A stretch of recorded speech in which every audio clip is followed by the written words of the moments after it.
Rev it up and welcome to Cars Yeah, show number 1932. Be prepared to be inspired. This is Cars Yeah, where you'll enjoy interviews with inspiring automotive enthusiasts. Mark Green is here to provide you with a fuel injection of automotive inspiration. So get in, sit down, buckle up, and get ready for a wild ride here on Cars Yeah.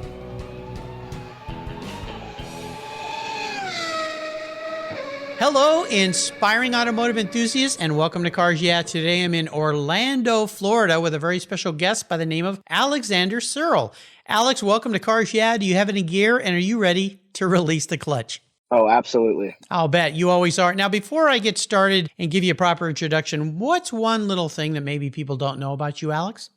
Outside of racing, I eat, sleep, breathe racing. So even though I'm in the University of Central Florida, I'm studying mechanical engineering.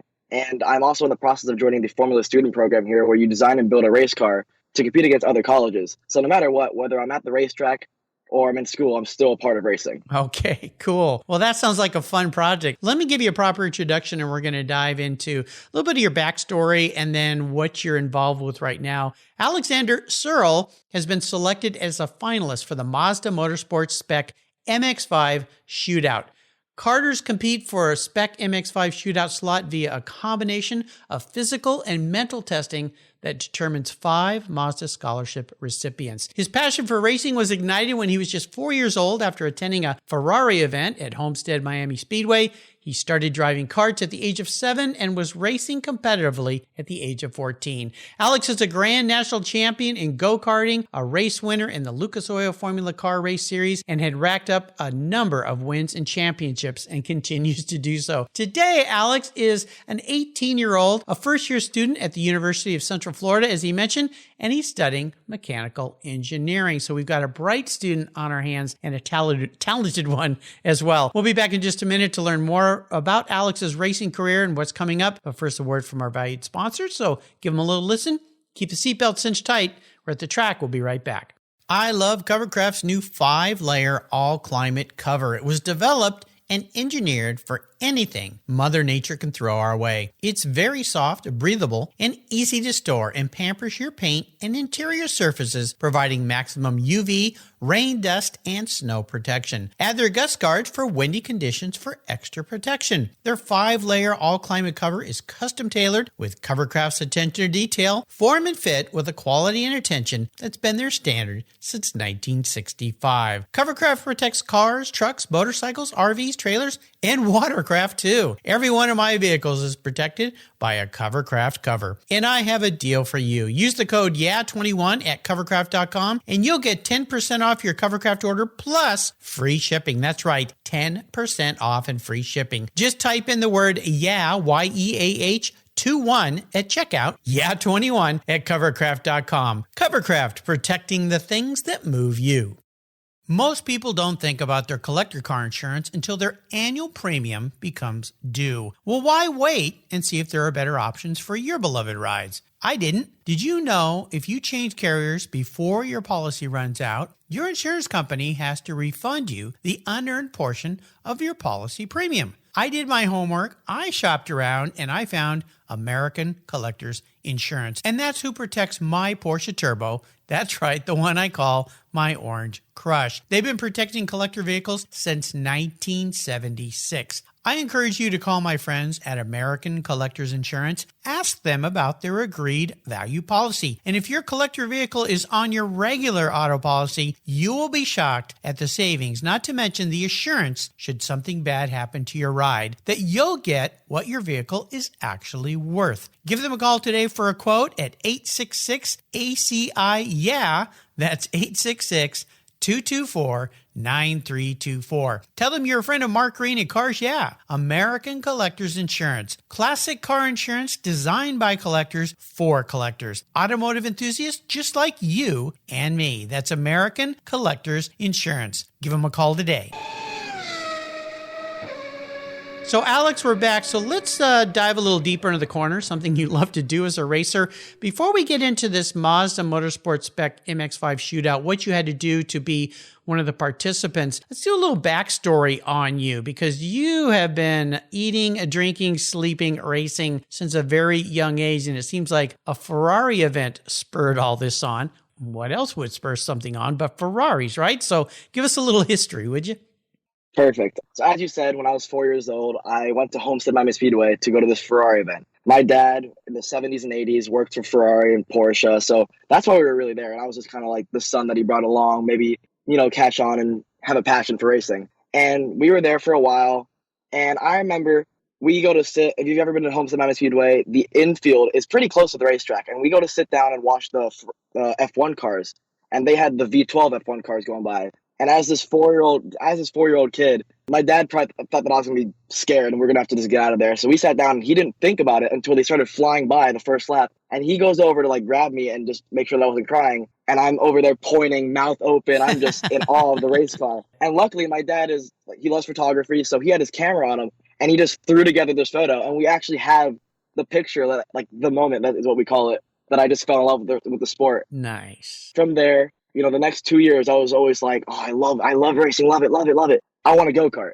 And it's like, oh, great. My parents are like, oh, here we go. And they end up buying me this PlayStation 2.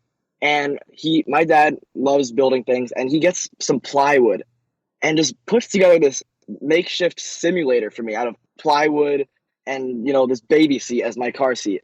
and he got me NASCAR, Colin McRae Rally, still my favorite game ever.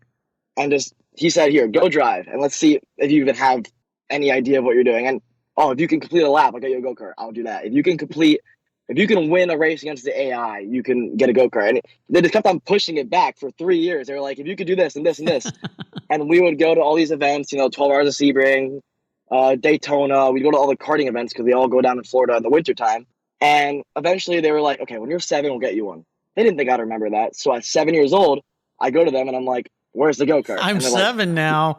Yeah, I'm 7 now. Can I have it? And so a few months go by, they pick me up from school and we're driving and I'm like, this is not the way to go home.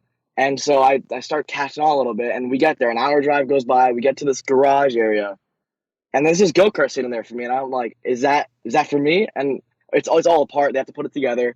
So I go in and out of, seat fitting, homework. It's like a 7-year-old seat fitting, homework. And they put together this.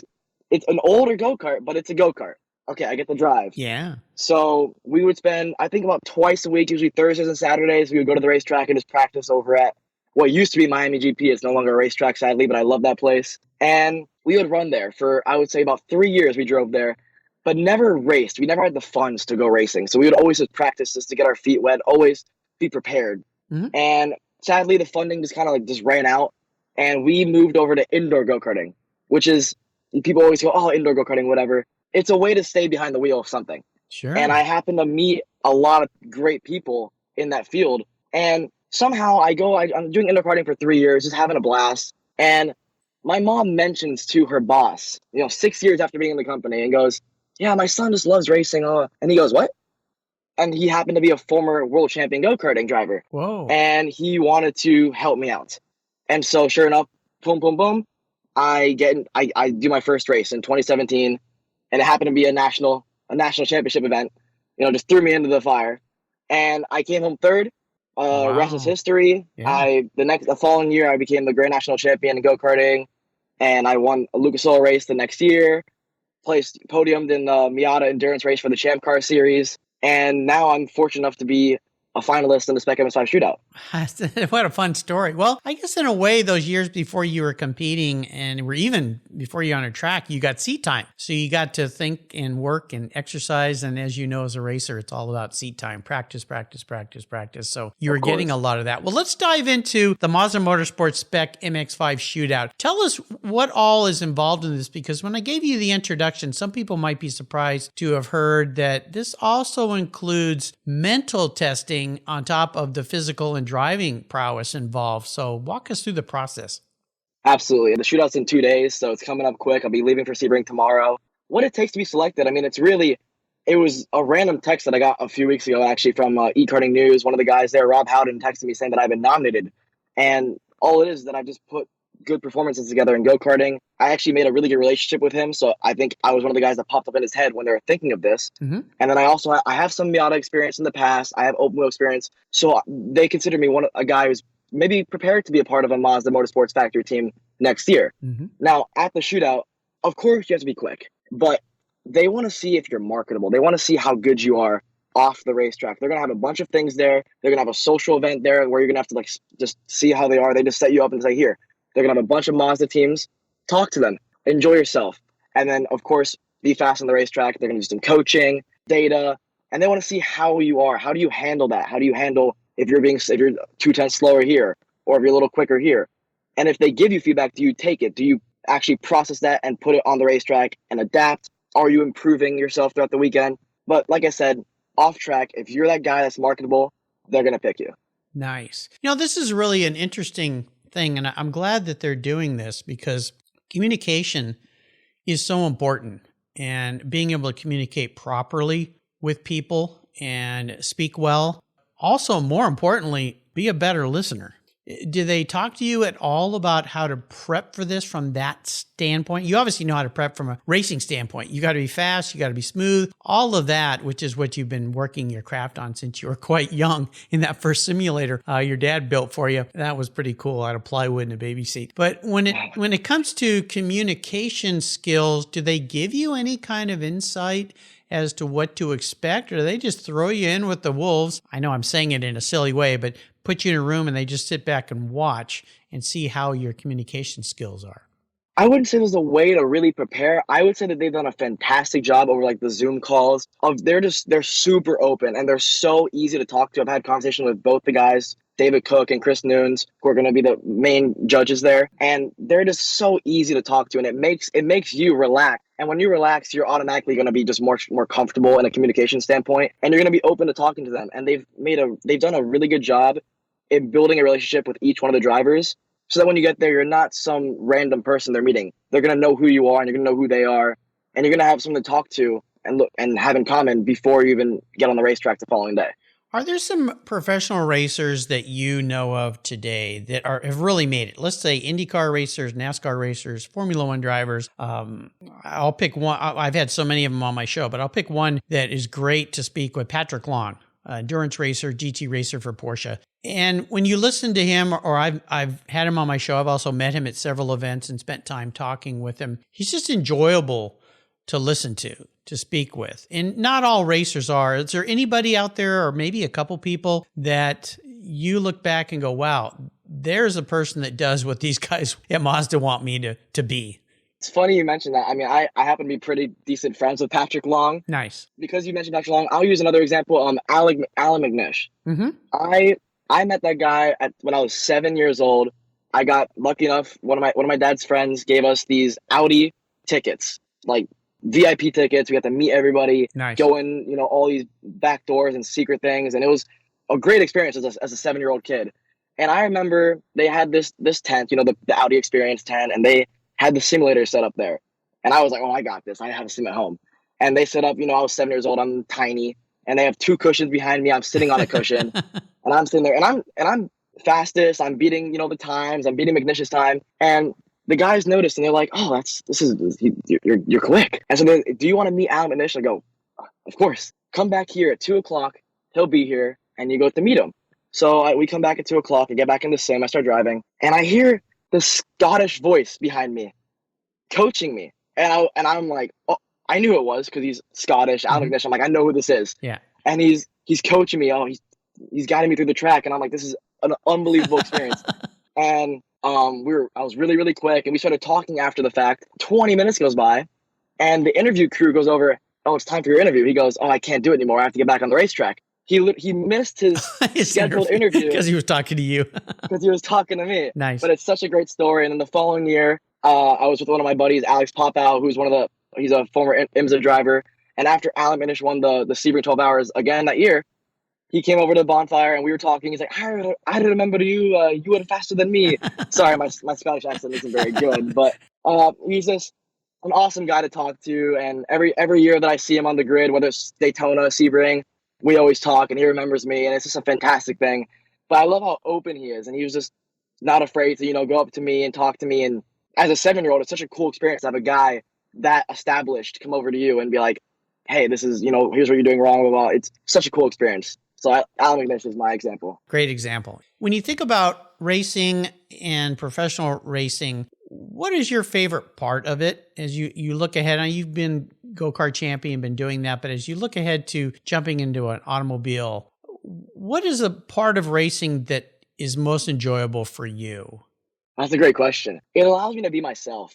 Whenever I'm behind the wheel, I feel so comfortable. I don't know how else to explain it. Even when I get behind the wheel of a simulator or a go-kart, a Miata, an open wheel car, I just feel so comfortable in the seat. And I'm confident in what I'm doing. I know that I'm capable of being a racing driver. And so my favorite part of the racing aspect is just being behind the wheel. I love it. It's my dream. It's what I want to do. And I'm able to express myself. I love it. Is there anything about that you're learning now about coming into the shootout and racing on a professional level moving forward that has surprised you, that you kind of went, didn't expect that? I wouldn't say there's anything that I've learned going to the shootout, but I would say that as the years go on and as I mature in racing, I understand how important the marketable side is. Mm-hmm. And, as a kid, you're always like, let's go racing. And then it's always like, oh, the funds aren't there. It's like, oh, what? It's just money. And then it's like, you grow up and you're like, it's money.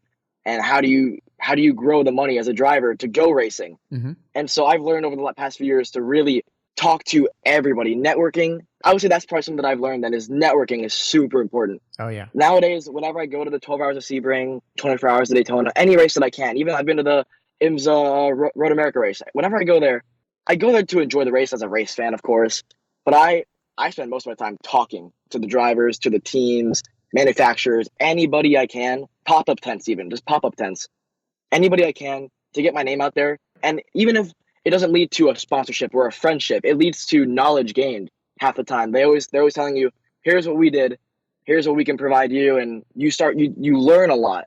And so I think that's something that I've learned over the years, and learning going to my shootout is networking is maybe the most important part of racing. Oh, yeah. I'll tell you something, Alex. I've interviewed hundreds of racers here on Cars Yeah, and that is a key thing that many of the very successful racers have shared with me, is just showing up and being there and talking to as many people. If you're just around the track, even if you wished you could be racing at an event and you didn't get a seat, just showing up. And bring your helmet and your suit.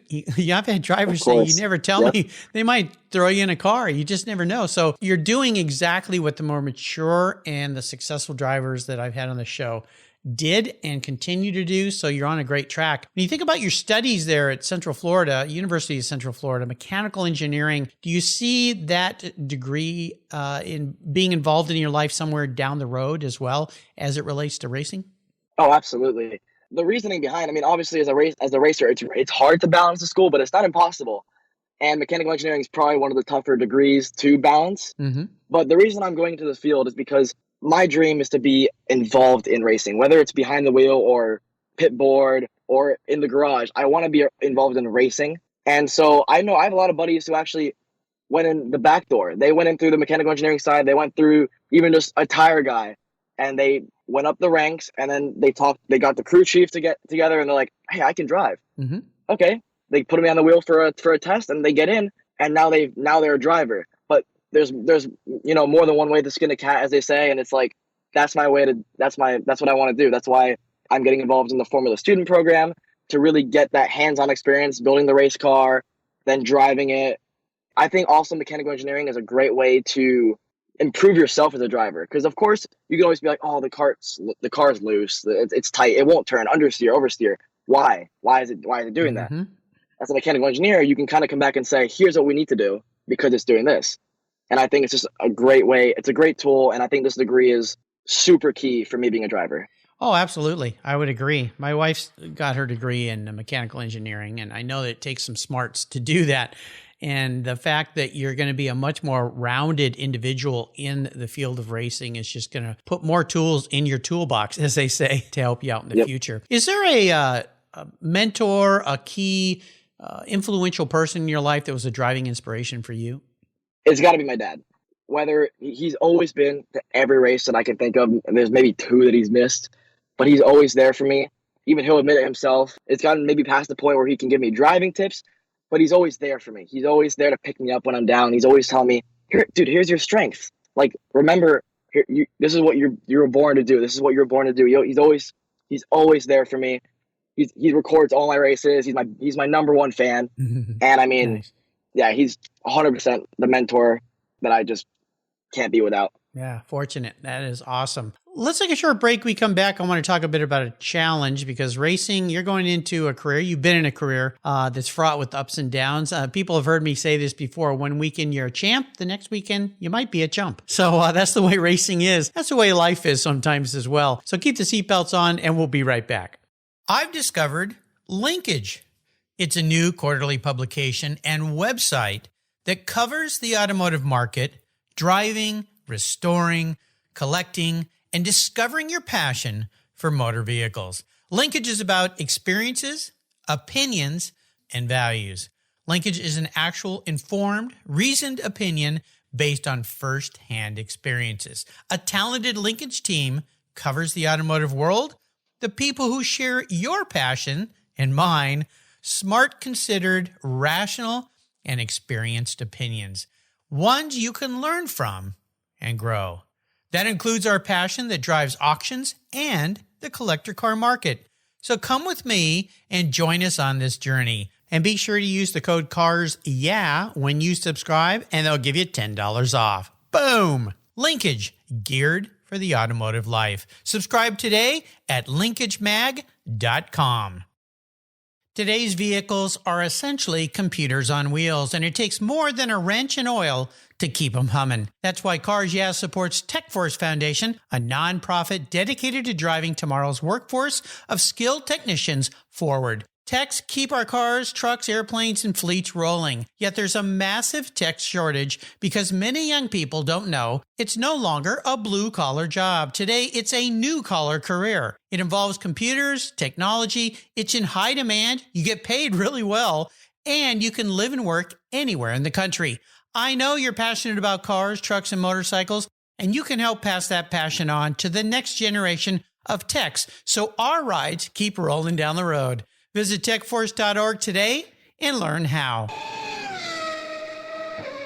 So, Alex, we're back. So let's talk about a big challenge, big failure, that drive into the barrier, the wall, whatever it might be, the spin out. Tell us what that situation was in your mind, but more importantly, how did you overcome it, and what was the positive aspect of that taught you something that was really valuable? One of the hardships that I've faced in my racing career so far is 2 years ago, I was diagnosed with Crohn's disease. Oh, yeah. That was the first little hit. I was like, man, not everything's always guaranteed. Even though it's not a terrible thing to have, it's just not fun. Things can happen to you. Yeah, things can happen to you. Be grateful and just always look forward. But I remember, waking up from, the anesthesia and all that. I was like, the first thing when they told me what it is, I'm like, well, when am I going to race again? And they're like, soon. And I was on the racetrack like a few weeks from then. It was tough the first few months for sure. Like, people who have Crohn's don't understand. Anemia is common, when you're first getting back into remission, dehydration. But now I'm fine because the medication that I'm on, it's almost like I don't even have it anymore. Oh, of course I have it because it's a disease, but it's never going to go away. But with the medicine that I take, it's like I don't even have it anymore. I'm in remission, so I have no symptoms anymore. But those first few months were tough. I was really weak. So my performances weren't great, but I persevered through it. And it taught me, just keep fighting, and not everything's guaranteed. So always look forward and just be grateful. It's a great lesson, and I'm sorry you had to deal with that, and we'll have to deal with that. I have friends that have suffered through that, and even a racer that that I've had on the show that had to deal with that in a really serious way. So, it's a tough thing, but I'll tell you, with any disease, no matter how severe or how minor, have you learned, and it sounds like you figured it out, I'll just put a percentage at it. It may not be accurate, but a large percentage of how to deal with these things is in your head, not in your body. Oh, 100% it does. How you deal with it, how you think about it, how you focus on it, how you don't focus on it, and how you don't let it define you. Am I saying that the right way? I think so, yeah. No, 100%. That makes total sense. Great. Sounds like you have tackled it and continue to tackle it in a very, very positive way. So like I always tell listeners here, if you're going through something serious, really think about how you're thinking about it. Listen to many of my guests here who have dealt with many serious diseases and how they focused on how to get over it, how to override it, how to just live with it in the most positive way they can. So yeah, I mean, it's amazing what the mind can do. it's incredible. Like if you're if you're focused on it, oh man, Crohn's. Every race you just keep falling back and it's Crohn's, and you can make yourself more sick actually when you're thinking about it. It's like, oh man, you keep reminding yourself. If you just, it's hard to put it behind you, but it's like, hey, there's nothing you can do about it. Keep looking forward, keep persevering, and it's not going to go away. So just tell yourself, hey, it's there, but you got this medicine, you're fine, work towards your goal, and you'll achieve it. So yeah, and don't be like some guy, and I'll say guys because men seem to be more susceptible to this. Don't ignore things. Of course. Yeah, if you're not feeling well, go get it checked out. Talk to your doctor, ask questions, and then get yourself educated as well is another key part of it. And these days, you have so many resources, caveat emptor, what those resources are, of course, but so many resources to look into these days to learn about what's going on. When I was your age, we didn't have any of that stuff. You just had to trust one doctor. Sometimes that one doctor maybe isn't your best option. There might be some other people, other options. So yeah, well done. Bravo to you. Let's talk about the future in your bucket list. If you look ahead, and I don't want to go too far out here because you just don't know what's going to happen. Look what's happened to us in the last 20 months. My gosh. Exactly. Oh my goodness. But if you look ahead maybe the next year to 3 years, what's your bucket list, goal list look like after this shootout you're going to get involved with? Obviously, the goal is to be one of the 2 drivers selected for the shootout. That would be the dream situation. I'm going to run the Lucas Oil Formula Car Race Series next year, and then hopefully run the Spec MX-5 Series if I were to win the shootout. Mm-hmm. And even if I don't, I'm going to stay in contact with Mazda and probably run the series anyways. Let's say a 3-year goal for me is to be involved in IMSA. IMSA, I love that series. I'm a huge endurance racing fan. I think it suits my mindset a lot. I'm really nice in the car. I'm smooth. I'm quick, consistent, and I've done 2 14-hour races in a Miata, so I know what it takes to make a car last, and we've been very successful in it. So a 3-year goal for me is to be in any ladder of IMSA. This sounds exciting. To me, endurance racing is so cool. We mentioned mutual friend Patrick Long, Hurley Haywood, another guy from my era, incredible endurance racer. Quick Vic Elford, of course, has been on the show, who ran those kind of races. Recently, Brian Redmond, another guy back in my day, or even a little older than me. But I love the whole concept of endurance racing because it's about, and what you said, taking care of the vehicle and knowing how to take care of the vehicle to end the race is the way to go. So that sounds exciting for me. Let's talk about a special vehicle. Now, you're a young guy, so you haven't even been driving with a license for very long. But is there a special vehicle in your life? And this could be a street car, or it could be maybe one of the first race cars you jumped into, or karts. It has to be my first go-kart. I love that go-kart so much. It wasn't the best go-kart because it was old. I had a 6-year-old motor. It wasn't even the up-to-date motor that they were using anymore. But I think that was the biggest blessing for sure as well. It taught me how to drive because it wasn't the newest stuff. It wasn't the best stuff. Yeah. But I would go to the racetrack and I would be quicker than kids who were on brand new equipment, brand new motors, because I learned how to drive. Yeah. And another funny story with that is actually because funding was so low and the go-kart was old and the motor was old, we would go to the go-kart races that were going on every year, the big national events with all these semis showing up with all this money, and they would throw away 1 session old race tires, and those are free tires because they throw it away. So we would every year we'd get 20 sets of tires for free. Wow! And so that's how we never bought our tires. We would just go. That's brilliant. They were sitting there. I love they were it. sitting there. Yeah. And they were like, yeah, you can have them. So we just go the Michelin man, put our hand through the tires, and we'd have 20 sets for the year pretty much. And that was free tires. And they were brand new. To us, those are brand new tires. Yeah. So but it taught you how to drive because then I'd drive that tire down almost to the cord. So you have to learn how to, preserve tires. Yeah, manage a tire that's going off. Tires because you know that if you run your tires down, you have no more tires because we couldn't really afford it at the time. So it's just drive. But yeah, my favorite kart that I've ever had is my first one. It taught me the fundamentals of racing, and I love that thing, and I miss it.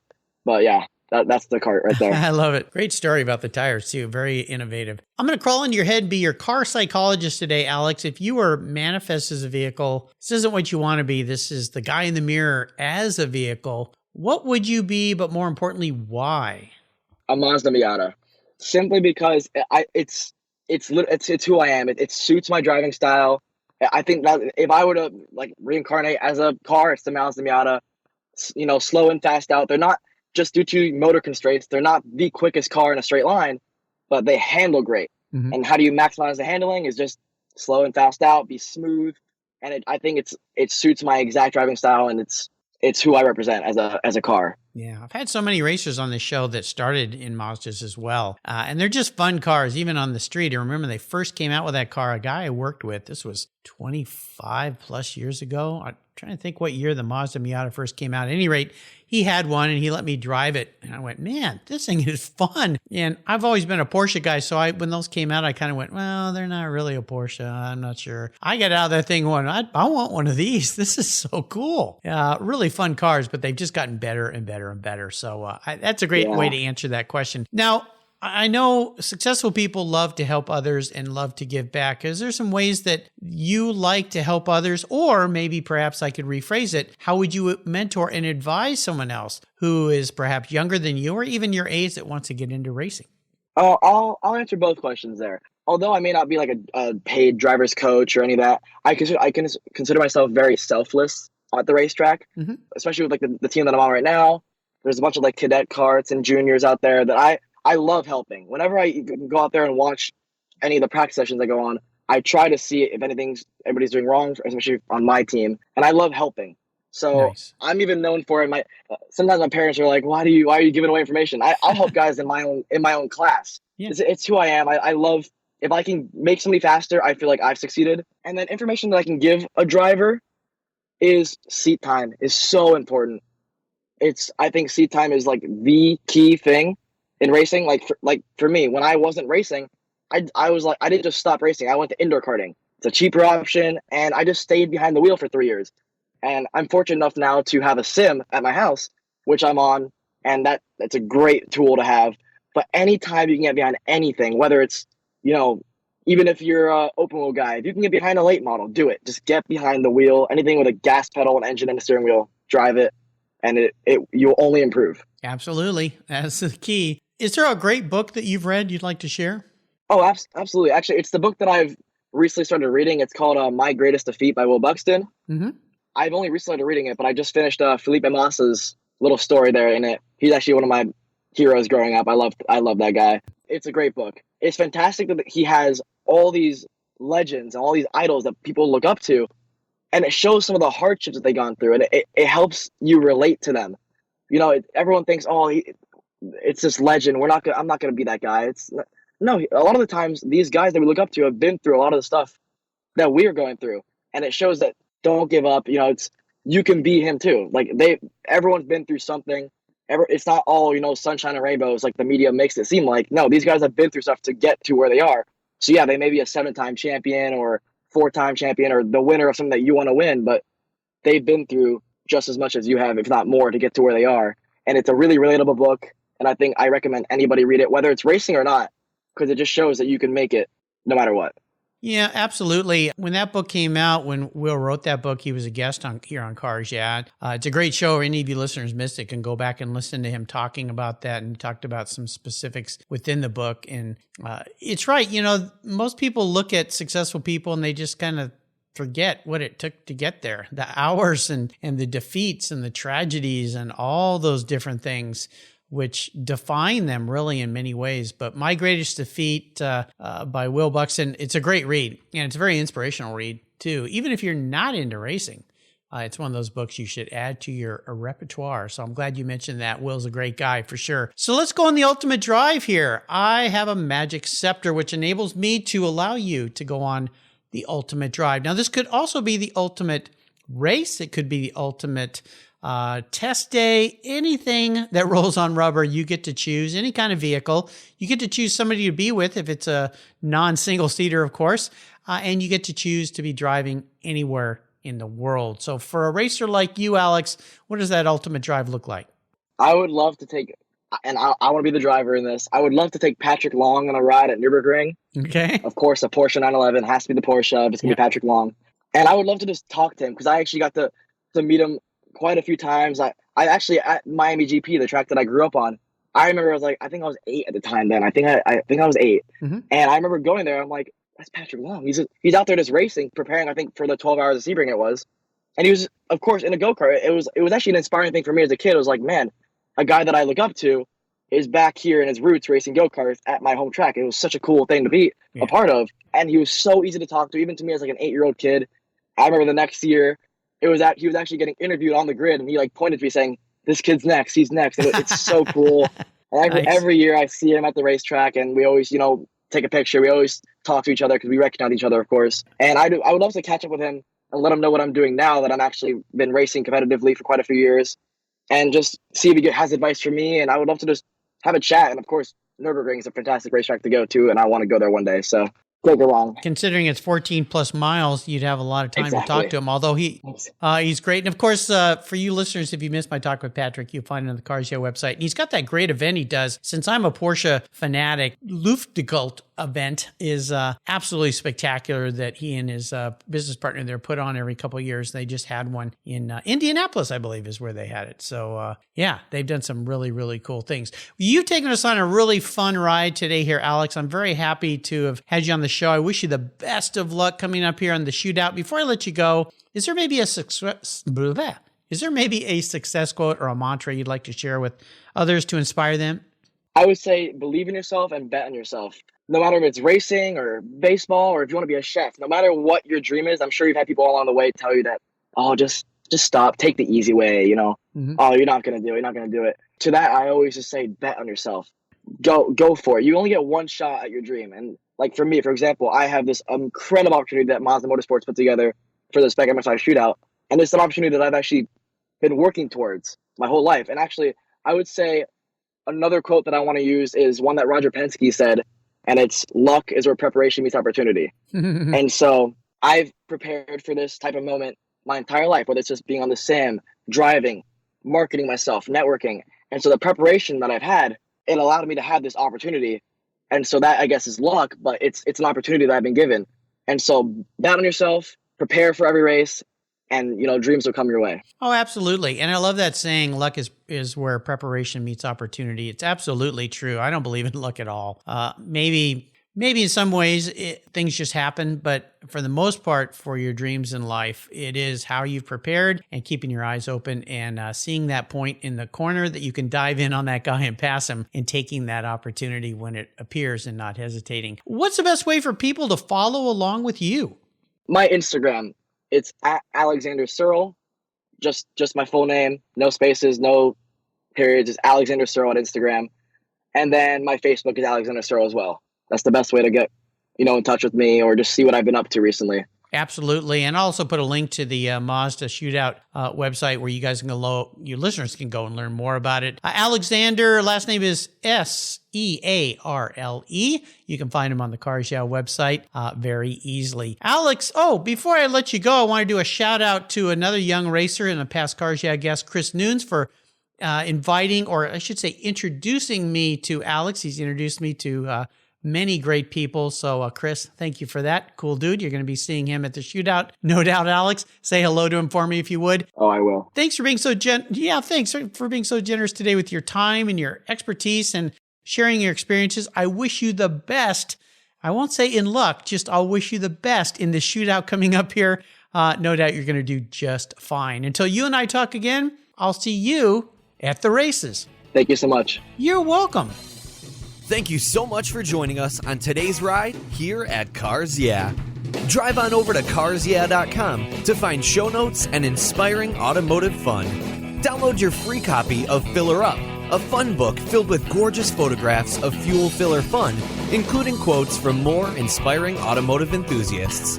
Download your copy today, and we'll see you next time on Cars Yeah.